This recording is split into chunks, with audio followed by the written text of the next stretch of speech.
Boa noite, bem-vindos ao jornal. O preço de energia vai subir a partir de amanhã. Vamos ter os esclarecimentos com o enviado da EDM aqui neste jornal daqui a pouco. O chefe da bancada da Renamo ao nível da Assembleia Provincial de Sofala, Juma Ramos, foi baleado mortalmente na noite de ontem na cidade da Beira. Os autores são indivíduos desconhecidos que depois puseram-se em fuga numa viatura que ainda não foi identificada. Indivíduos ainda desconhecidos balearam na noite deste domingo o chefe da bancada da Renamo na Assembleia Provincial de Sofala, que em vida respondia pelo nome de Jumas Ramos. Ramos encontrou a morte cerca das 19 horas de ontem, depois de ter sido alvejado no pescoço no interior da sua barraca no bairro das Palmeiras, onde encontrava-se a comercializar produtos diversos. Uma pessoa que estava próxima disse que ouviu tiros e que depois saiu a correr para ver o que estava a acontecer. Encontrei um jovem aí a vir com lanterna. É o que está acontecendo. Disse, para Bahia que foi baleado. Eu saí também a correr, também como foi meu vizinho que me fazia também vale, não sei o que. Então logo viemos aqui. Quando cheguei aqui, o jovem não tinha coragem de como entrar lá dentro, porque ele estava a sangrar. Fui eu também que entrei lá dentro, socorri com aquele jovem que estava a manusear. Chegamos lá, tinha um carro azul, caixa aberta. Cheguei lá, tirei o corpo, fomos jantar no hospital. Quando chegamos lá no hospital, o enfermeiro disse que aqui já não há nada. O presidente da Assembleia Provincial de Sofala, que pertence ao partido Renamo, que na manhã desta segunda-feira foi solidarizar-se com a família enlutada na companhia de outros membros da Assembleia Provincial de Sofala, lamentou a morte de Jumas Ramos e não tem dúvidas que o mesmo foi morto por razões políticas. Muitos outros estão morrendo. O delegado de Moatize, um membro da Assembleia Provincial, morreu. O outro delegado de Condora, membro da Assembleia Provincial, também foi morto dessa natureza. E mais um delegado de Ribau também foi morto dessa maneira. E de facto não há outra interpretação que estamos aqui possível em questões políticas.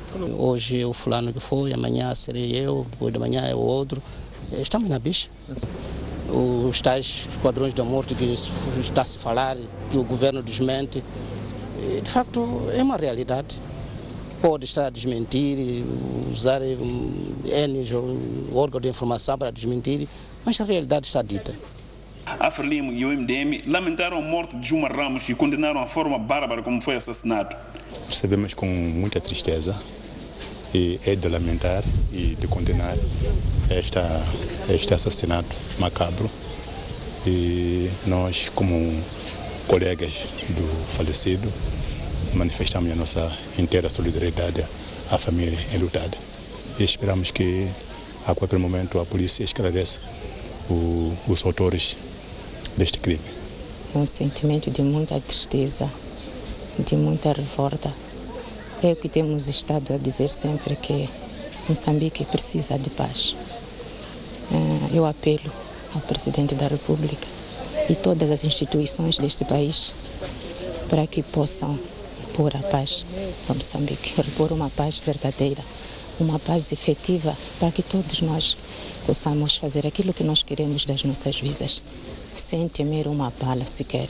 Mas quero dizer que se calhar esses atos não vão terminar só com os membros da Renamo, com todos aqueles que pensam diferentes do partido no poder. Refira-se que há cerca de 3 meses, um outro membro da Renamo da Assembleia Provincial de Sofala desapareceu em circunstâncias ainda por esclarecer. A Eletricidade de Moçambique tornou público o anúncio de aumento de tarifas de energia, com entrada em vigor a partir de amanhã, dia 1 de novembro. E para falar sobre este assunto recebemos aqui nos estudos o porta-voz da EDM, o Sr. Engenheiro Luís Amado, a quem agradecemos a participação aqui no Jornal da Noite. Muito obrigada. Sr. Engenheiro, quanto é que devemos pagar de energia a partir de amanhã? Muito boa noite, estimados telespectadores.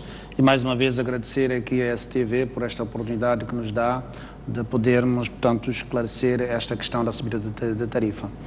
Portanto, a partir de amanhã vamos ter um incremento de tarifa. Em média, vamos ter um aumento de cerca de 1,49 meticais em cada quilowatt-hora. Este aumento de tarifa, portanto, não vai ter influência sobre os consumidores de baixa renda, que são os consumidores sociais, que pagam, portanto, que consomem entre 0 e 100 kWh. Portanto, ele começa a fazer sentir-se a partir dos clientes domésticos. Dizer que portanto, o valor mínimo de incremento é para os clientes domésticos, aliás, agrícolas. tanto na baixa tensão como na média tensão vão ter, portanto, o incremento mais pequeno, 1.03, depois vai subindo para chegarmos a uma média de cerca de 1.49 no geral. Em termos de monetização, quanto é que o cidadão vai pagar hoje por energia? Falou de tarifas sociais e domésticas. Quanto é que vai-se pagar a mais em relação à tarifa que outrora era aplicada para estes grupos? Exatamente. Portanto, dando assim um exemplo genérico, aquele cidadão que consome entre 0 a 100 kWh não, portanto, vai continuar a pagar sensivelmente 107 meticais, que é aquilo que está a pagar hoje. O consumidor que consome em média cerca de 200 kWh, que é uma residência, digamos, básica, pagava em média cerca de 560 meticais, vão aumentar cerca de 200 meticais. Portanto, em média vão ser esses mais ou menos. Estamos a falar de que percentagem de aumento? Portanto, temos mais um cálculo em termos de número, estamos a dizer que portanto, uma tarifa que antes era 3.1 vai passar a ser 4.4 e tudo isso. Portanto, em média nós tínhamos tarifas que variavam entre 4.84, 3.81, 3.82, vão passar todas essas tarifas para 4.4, 4.5. Portanto, estamos a dizer que em média vamos aumentar cerca de 1.49 meticais. Quais são as razões deste agravamento de tarifas agora?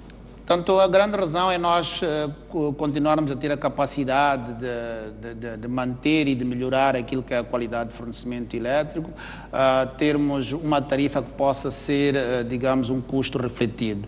Se estamos lembrados, portanto, a esta altura do ano passado, portanto, a cidade de Maputo estava fustigada com restrições e cortes constantes, tínhamos a mesma situação no centro do país, mas graças ao incremento que se conseguiu no ano passado, nós conseguimos fazer algum investimento e conseguimos repor a subestação da Matola, que era o calcanhar daqueles aqui para a Zona Sul, e hoje temos a situação minimamente resolvida e o mesmo está a acontecer na região sul, na região centro. Portanto, o grande objetivo é que possamos ter, digamos, uma tarifa onde o custo é refletido. Importa dizer que neste momento, portanto, o Estado de Moçambique está a comprar energia entre 9 a 10 cêntimos do dólar e está a vender a cerca de 5 cêntimos. Portanto, mesmo com este incremento que vai acontecer agora, a nossa tarifa há de se aproximar a cerca de 7,5, portanto, contra os 9 a 10 cêntimos que é o preço de compra. Portanto, continuamos a estar ainda não no nível desejado, mas pronto, também não se pode fazer um incremento substancial de uma só vez, tem que ser gradual e tentarmos atingir aquilo que é uma tarifa de custo refletido. O impacto desta tarifa vai ajudar a balançar aquilo que é a tesouraria da empresa e quanto à questão de investimentos que a empresa pensa em fazer para a expansão e melhoramento da rede elétrica. Não se enquadra nesta medida? Não, exatamente. Esta é a grande razão deste aumento, é que nós possamos ter capacidade de continuar a investir. Importa dizer que neste momento temos 27% de eletrificação no país todo, mas temos de continuar até que atinjamos um número satisfatório, que seria 100%. Portanto, estamos muito longe e para que isso aconteça é preciso que a EDM tenha capacidade de investir e capacidade de expandir as redes e capacidade de manter os clientes que tem. E para isso temos de ter uma tarifa de custo refletido, ou seja, aquilo que a gente paga por comprar energia tem que ser custeado com o preço de venda. E esta é a situação. Sr. Engenheiro, muito obrigada pela sua participação aqui no Jornal da Noite. Até a próxima. Obrigada. O FMI reitera que não vai disponibilizar nenhuma ajuda para Moçambique sem que a dívida saia da situação de insustentabilidade. Um alto responsável pelo Departamento de Comunicação do FMI voltou a destacar na conferência de imprensa em Washington a necessidade de uma auditoria forense. Disse que as conversações sobre o novo pacote de ajuda só avançam no final do processo.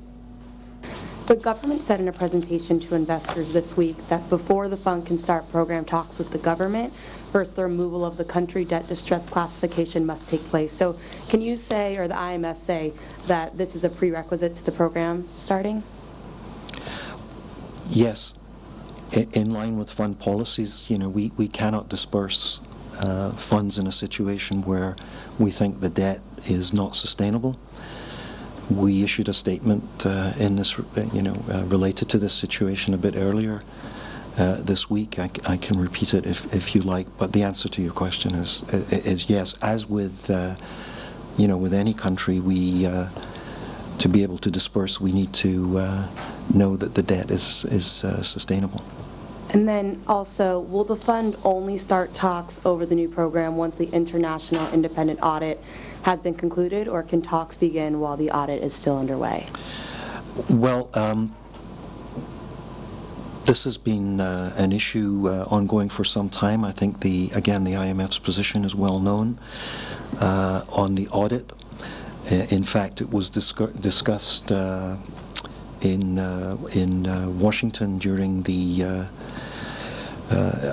when the visit of the president of Mozambique was here. It was discussed, in fact, with Madame Lagarde, where, again, we issued a statement at the time. We welcomed Mozambique's willingness to perform the audit, and it was agreed that this audit would be conducted in an independent way by a reputable international auditing company. So my understanding is that work on this has continued, that in fact we expect the terms of reference for this audit to be completed soon. And again, the answer to your question is that we would see this as an important step to our continued support for Mozambique. António Francisco e João Mosca defendem que a decisão de renegociação de dívida pública é o princípio da cura da falta de transparência. Os economistas defendem ainda que as medidas do Banco Central podem agravar a crise. O governo reconheceu oficialmente na semana passada em Londres que não tem capacidade financeira para pagar as prestações das dívidas das empresas Proíndicos e MAM. Para os economistas João Mosca e António Francisco, a medida é um bom começo para resolver os problemas da falta de transparência.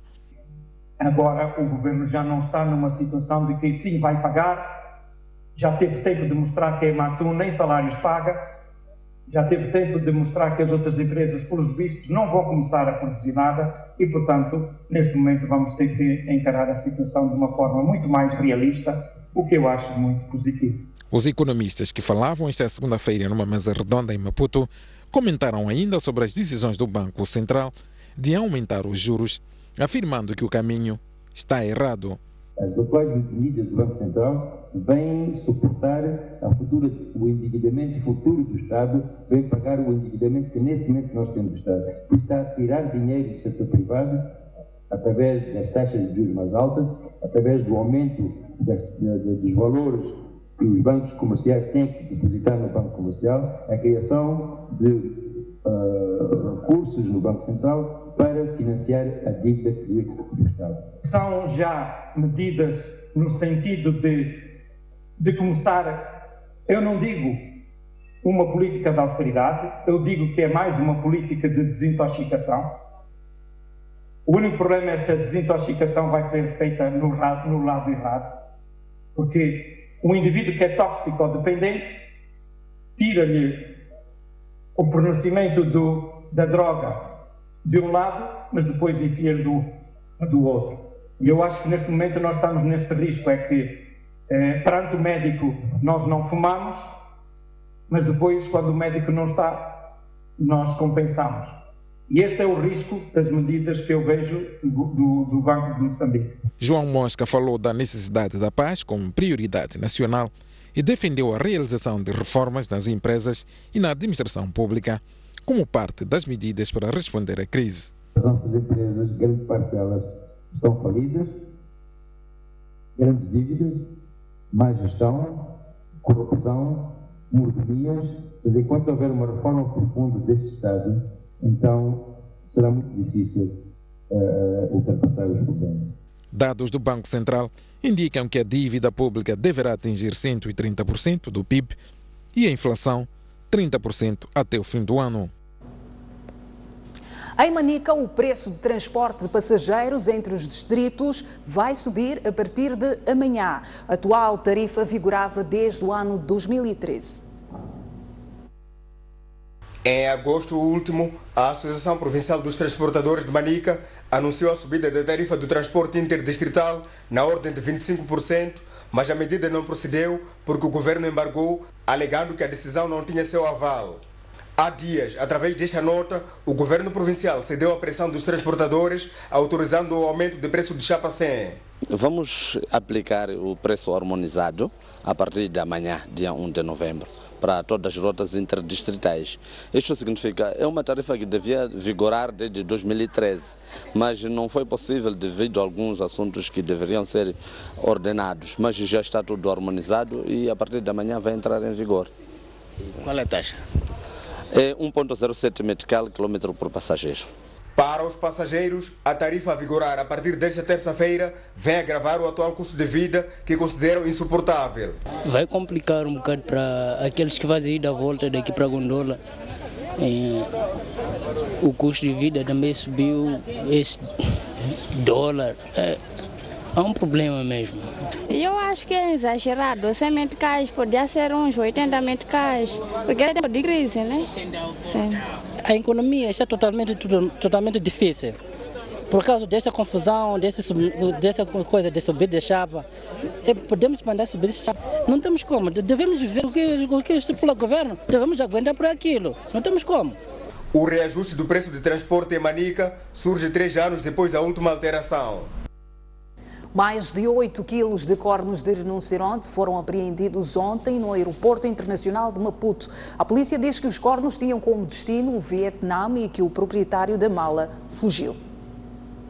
Falando no habitual encontro semanal com a imprensa, a polícia fez saber que, por volta das 22 horas de domingo, foi apreendida uma mala com cornos de rinoceronte no Aeroporto Internacional de Maputo. 8 pontas de cornos de rinoceronte, equivalentes a 8,8 kg. Portanto, esses cornos de rinoceronte vinham numa mala que tinha, aliás, como destino Vietnã. E o proprietário da tal mala, quando se apercebeu que, portanto, a mala havia sido apreendida, pôs-se em fuga. Neste momento decorrem diligências no sentido de se localizar o mesmo. Ainda na semana de 24 a 30 de outubro, mais de 60 pessoas foram detidas por envolvimento em vários tipos de crime, com destaque para roubos em casas e estabelecimentos comerciais. 67 indivíduos indiciados na prática de diversos atos criminais, sendo 36 indiciados nos crimes contra a propriedade, 17 nos crimes contra as pessoas e 14 nos crimes contra a ordem e tranquilidade públicas. A polícia fez saber ainda que a semana passada não foi sangrenta, uma vez que uma pessoa morreu em resultado de 5 acidentes registados. A Noruega garante que vai apoiar Moçambique a atravessar a atual fase conturbada na economia. A garantia foi dada pelo ministro dos Negócios Estrangeiros norueguês após ter sido recebido em audiência pelo presidente da República, Filipe Nyusi.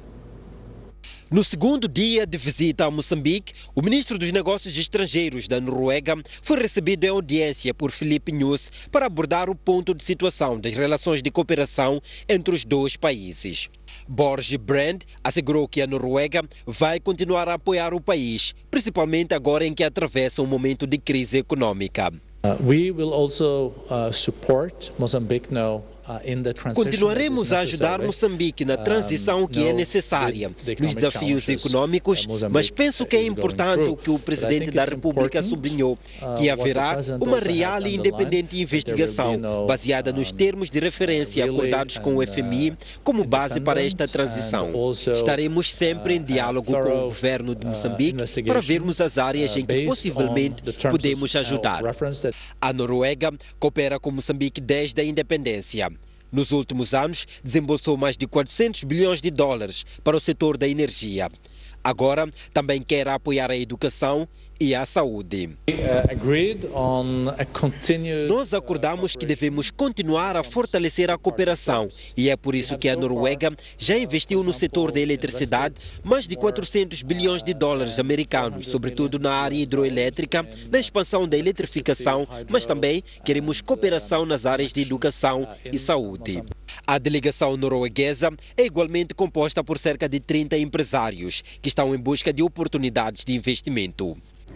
O ministro dos Negócios Estrangeiros da Noruega, Borge Brand, afirmou que o seu país está interessado em investir nas áreas de petróleo, agricultura e pesca em Moçambique. Estes pronunciamentos foram feitos no seminário realizado entre os dois governos, empresários moçambicanos e noruegueses.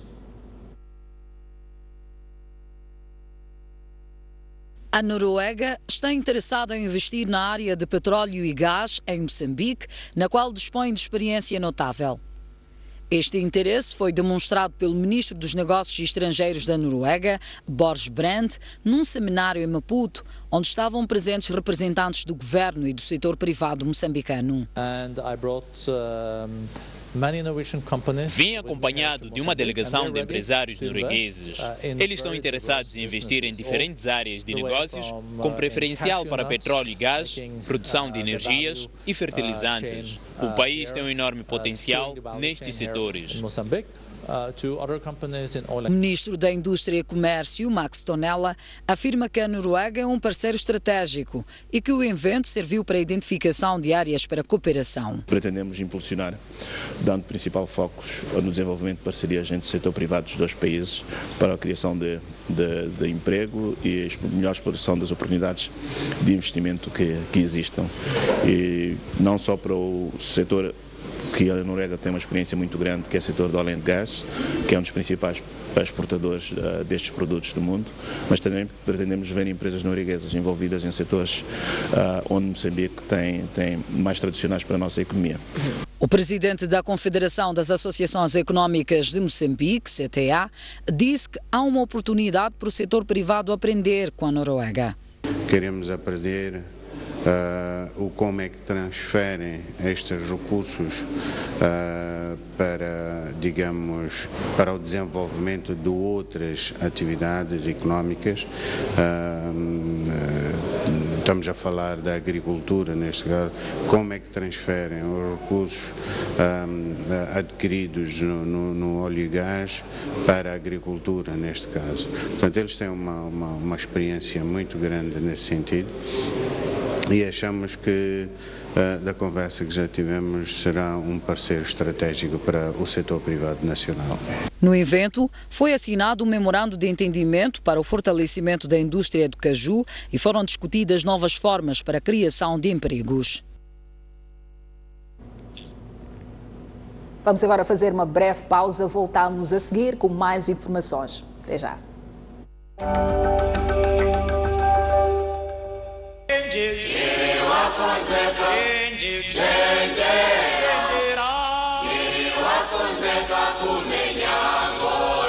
Esta fábrica deve produzir outras fábricas. A exportação do cimento para fora deve permitir a compra de uma outra fábrica superior a esta.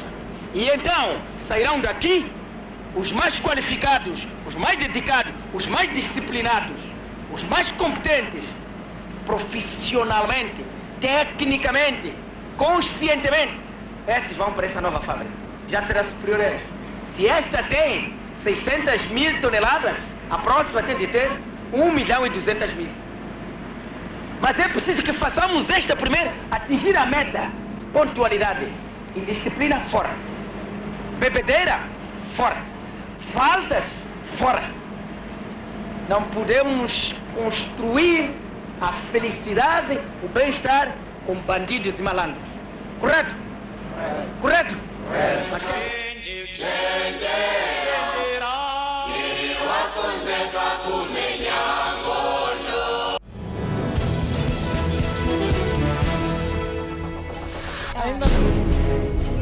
À quarta-feira, às 23 horas, Boaventura Município junta-se a 3 grandes mulheres da sociedade. Gera-se tudo, caça-se tudo, para. Visão por revisão. Para colher a visão, a voz e análise. E como é que interpreta este sinal? Sob perspectiva feminina de diversos assuntos na ordem do dia. O que a Renam está a fazer é uma afronta ao Estado. É preciso cantar muito alto bem. E que esse bem seja real. A arma e a guerra não são a forma de resolver os nossos problemas como cidadãos. Estão-se a manchar, vocês. Não há ninguém que vai tapar o sol. Os processos são dinâmicos das revoluções. Todo mundo está amarrado em algum lugar e acha que é ali onde tem que comer. Os políticos têm uma responsabilidade bastante grande. Estamos a tocar batuques, ninguém está a ouvir. É preciso que venha para eles poderem explicar. Despolitizar excessivamente o órgão eleitoral, o que quer dizer? Opinião no feminino.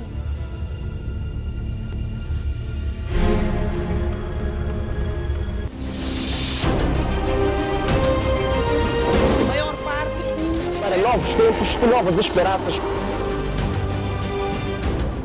A grande questão agora é tentar perceber como é que uma obra tão recente desabou.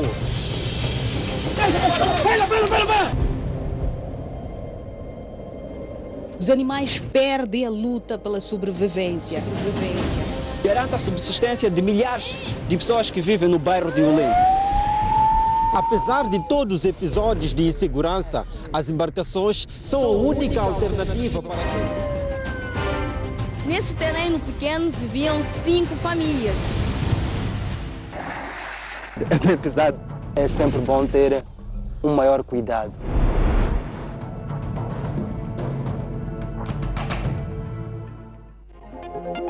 Já pode ler o jornal do País quando quiser e onde estiver.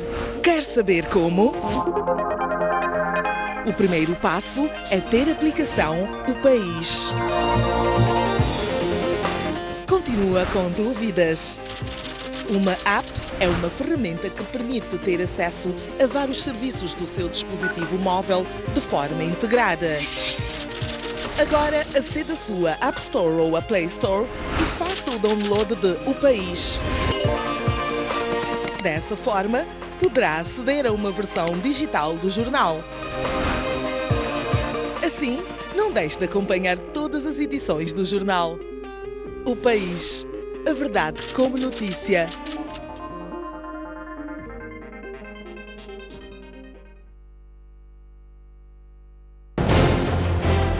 Um país sem história é um país sem futuro. Um mundo sem referências é um mundo sem norte. Um país sem cultura é um país sem identidade. Um país sem ídolos é um país sem referências.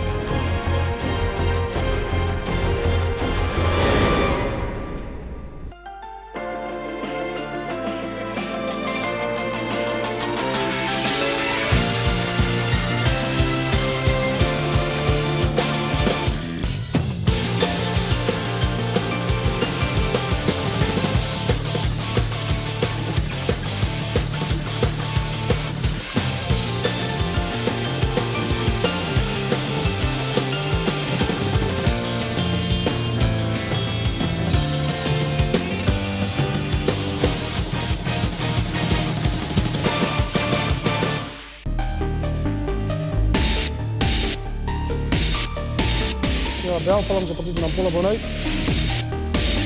Propostas concretas. Ninguém quer realmente a guerra. Onde a política sempre há conflito.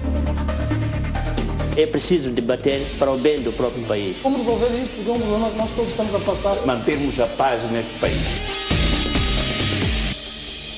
O que distingue a STV Notícias é que lhe dá informação isenta, rigorosa e sem filtro.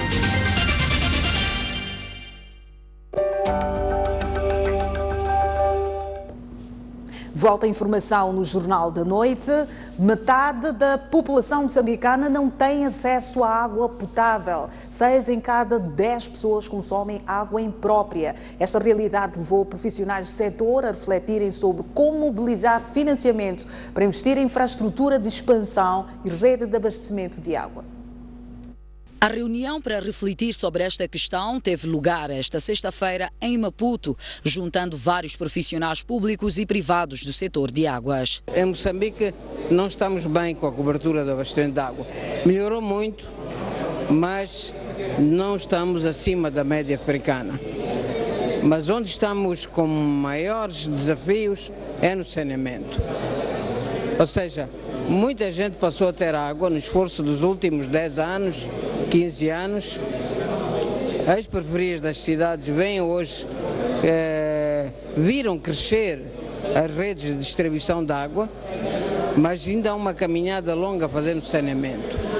Por isso, nós temos mais ou menos metade da população com água potável segura, mas só temos 1/3 dela com saneamento seguro. O primeiro passo para resolver esta questão é a mobilização de financiamento alternativo ao Orçamento do Estado. O Orçamento do Estado, com a participação dos parceiros de cooperação, é importante, mas nós temos que, na própria sociedade, ir ver se a sociedade não pode contribuir para este esforço de financiamento. Por isso, tivemos o diálogo também com a Bolsa de Valores de Moçambique.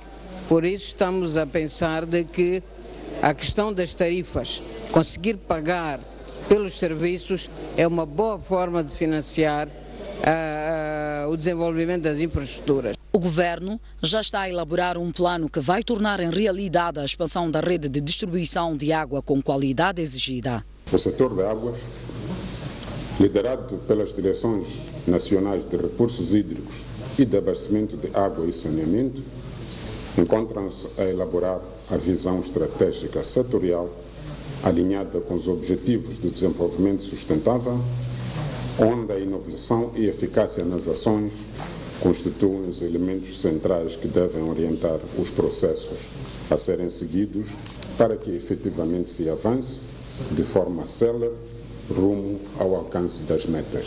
A conferência foi organizada pela Associação dos Profissionais e Académicos do Setor de Águas. O Conselho Municipal da Beira assinou hoje um memorando de entendimento com uma missão holandesa para estudo de viabilidade e construção de uma estrada de cerca de 16 quilómetros que dá acesso direto ao Porto da Beira a partir do bairro da Cerâmica. Trata-se de uma ação que visa essencialmente garantir que as autoridades competentes ligadas à engenharia, consultoria e arquitetura possam iniciar com o projeto executivo da obra. O projeto de estrada terá cerca de 17 km e comportará várias obras de arte que terão que ser desenhadas, quantificadas e calculadas. Uma vez o município tendo o projeto na mão, que é o processo-chave para mobilizar fundos para início das obras. Portanto, o que vai acontecer agora é, temos o projeto, lançamos depois o concurso e ali saberemos quais são os empreiteiros que serão beneficiados. Porque sem um projeto não vamos saber qual é a estimativa do custo da obra. É preciso ter a estimativa do custo da obra, é preciso ter atividades a serem levadas a cabo no âmbito do troço da estrada de acesso ao Porto da Beira. O Conselho Municipal da Beira acredita que a estrada trará catalisadores muito fortes para o desenvolvimento econômico do Porto, da cidade, do país e da região austral de África. Temos a consciência que a parceria que hoje reiteramos com Vossas Excelências vai permitir melhorar o acesso ao Porto, melhorar a segurança rodoviária e as condições de vida na Beira, atrair investidores e estimular o desenvolvimento industrial e econômico, melhorar a cooperação entre as autoridades do Porto e do Conselho Municipal, o desenvolvimento econômico da região, incluindo o desenvolvimento do associado do setor privado, bem como a criação de mais postos de emprego. Está previsto que em dezembro próximo seja lançado o concurso para o estudo de viabilidade. Em janeiro de 2017 será apurado o vencedor e no mês seguinte iniciarão os estudos de viabilidade que durarão cerca de um ano. A fase de efetivação deverá contar com outros parceiros, entre eles nacionais e estrangeiros, que estiveram presentes nesta cerimónia, com destaque para os Caminhos de Ferro de Moçambique e Cornelde.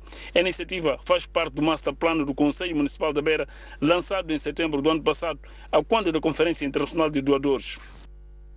Reduziu o número de processos crime instaurados pela Procuradoria Provincial de Nampula. No entanto, o tráfico de pessoas, abuso sexual e violação de crianças e mulheres, a violência doméstica continuam a preocupar o órgão de administração da justiça naquele ponto do país. Não obstante registrar-se uma redução este ano no número de processos crime que são instaurados pela Procuradoria Provincial de Nampula, continua a ser preocupante a ocorrência de casos de tráfico de seres humanos, abuso sexual e violação de mulheres e crianças. A situação criminal, que no geral tem uma tendência a decrescer, olhando para os dados estatísticos do mesmo período do ano transato. Não obstante haver um decréscimo em termos numéricos do processos crimes, há situações específicas que nos chamam a atenção e nos colocam numa situação de redobrar os esforços. Estou a falar de tráfico de pessoas e de órgãos humanos, que até o presente momento temos uma média de 18 processos. Falo também de abuso sexual e violação de crianças e mulheres. Neste momento estamos com 29 processos. A violência doméstica, principalmente violência contra a mulher, que estamos com um número de 72 processos, não descurando também de crimes de corrupção e, por fim, a situação preocupante de homicídios involuntários decorrentes de acidentes estradais.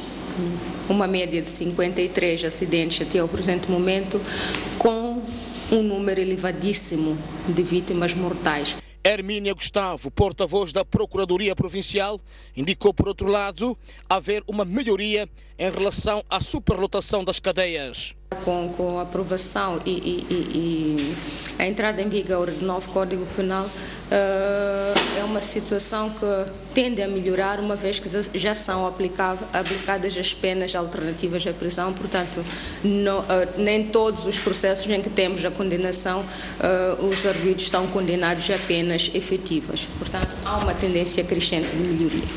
Visita os centros prisionais provincial e regional norte pelos órgãos da administração da justiça da província foi uma das primeiras atividades comemorativas do Dia da Legalidade, cuja semana arrancou esta segunda-feira. O Barclays Bank, Moçambique, a revista Exame e a Associação Empresarial de Países de Língua Portuguesa lançam uma série de conferências para discutir formas de atrair investimentos e promover o crescimento económico no país. A primeira conferência terá lugar a 17 de novembro. O acordo para a realização das conferências foi rubricado esta segunda-feira e espera-se a participação de parceiros econômicos de Moçambique, tais como os Estados Unidos e a União Europeia, para assegurar que as ideias que de lá saírem encontrem suporte para a sua efetiva realização. No acordo, a revista Exame, representada pelo respectivo diretor, o economista Joaquim Dai, tem a responsabilidade de documentar todos os temas. Portanto, nesse nosso ciclo de conferências, vamos ter algumas regiões como a União Europeia. Esta é a primeira conferência do dia 17 de novembro com a União Europeia. Vamos ter a CPLP, os Estados Unidos, a China, entre outros. Portanto, queremos fazer algo abrangente, com parceiros de Moçambique de longa data e de grande valia, porque acho que aqui onde nós temos que começar a pensar é como é que o país consegue abraçar as grandes oportunidades de grandes parceiros econômicos que Moçambique tem. Com 40 anos no mercado nacional, o Barclays Moçambique resolveu apostar na iniciativa pela confiança de que irá criar condições para a recuperação da economia da crise econômica a que está mergulhada. Queremos apoiar esta fase a que o país neste momento atravessa. Somos um banco global, um banco africano, um banco com bastantes ligações internacionais e, como tal,